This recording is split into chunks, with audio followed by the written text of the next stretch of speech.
Hi guys, happy St. Patrick's Day. We're back to math. Today we are doing analyzing line plots. Open your book up to page 573. If you don't have it out, press pause, get your book and get ready. Okay, today we're taking the information that we used yesterday and we're going to be doing some more on line plots. They wanted us to ask 10 people how many times they eat dessert each week. Unfortunately, there's nobody here for me to ask, so I'm going to ask Brandon because he's taking my video. So Brandon, how many times do you think you have dessert each week? 6.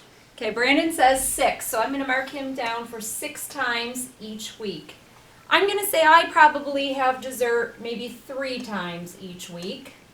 So that's 2 people. I would need to survey 8 more people. Remember, we said if you don't have anybody there to survey, you make it up. So I'm going to say that Mr. Patrica probably has dessert 6 times a week, and that Justin probably has dessert 6 times a week as well. They eat way more dessert than I do. I'm going to say that Grammy Elaine, my mom, probably has dessert twice a week. So now I've surveyed 5 people. I need to survey 5 more. I'm going to say that my brother probably has dessert 5 days a week, and that my sister has dessert 2 days a week. And I'm going to say that at the faculty counter, we have dessert in there maybe once a week. So dessert for the teachers is probably once a week.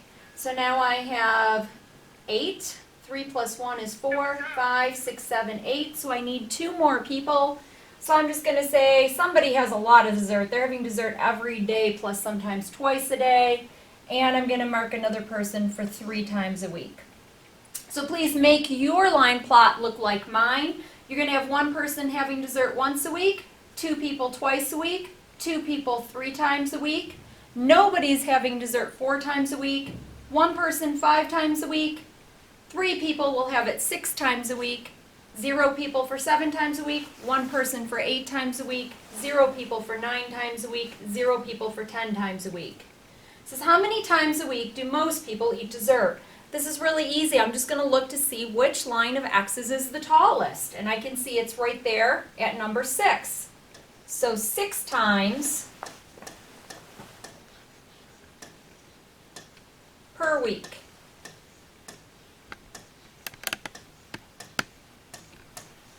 That takes care of our first page. Turn to the back. Okay guys, so if you turn to the back of the page, we're going to be using this line plot to answer the questions. It says how many students have 2 hats? So I'm going to go to the number 2 and I'm going to count the number of students there. 1, 2, 3, 4, 5, 6. So 6 students have 2 hats. How many students have just 1 hat? So I go to the number 1, and remember each X counts as a student.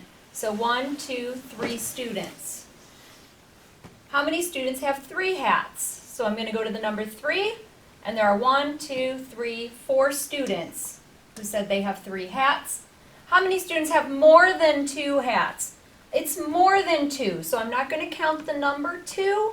It's going to be students who have more than 2, so it has to be 3 and above.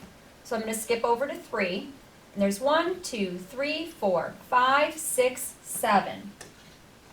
My last question says, how are line plots the same or different from bar graphs and picture graphs? So we learned when we did bar graphs and picture graphs that each picture counted as 1 vote, each bar counted as 1 vote, and now each X counts as 1 vote. So we know that they are the same in that way. Each picture, bar, or X counts as a single vote. In the way that they're different, in picture graphs we had to do a picture to represent each item. In a bar graph, we colored a square to represent each vote or each item. And in a line plot, we're using an X to represent each vote or each item. Okay, so that gets us through line plots. Hopefully you guys are doing good at home. Keep checking the YouTube channel for all the additional audio files and our math lessons every day. I really miss you guys. A little weird here being at school without you, but I hope you're all doing well at home and everybody's staying happy and healthy. Bye-bye, guys. Happy St. Patrick's Day.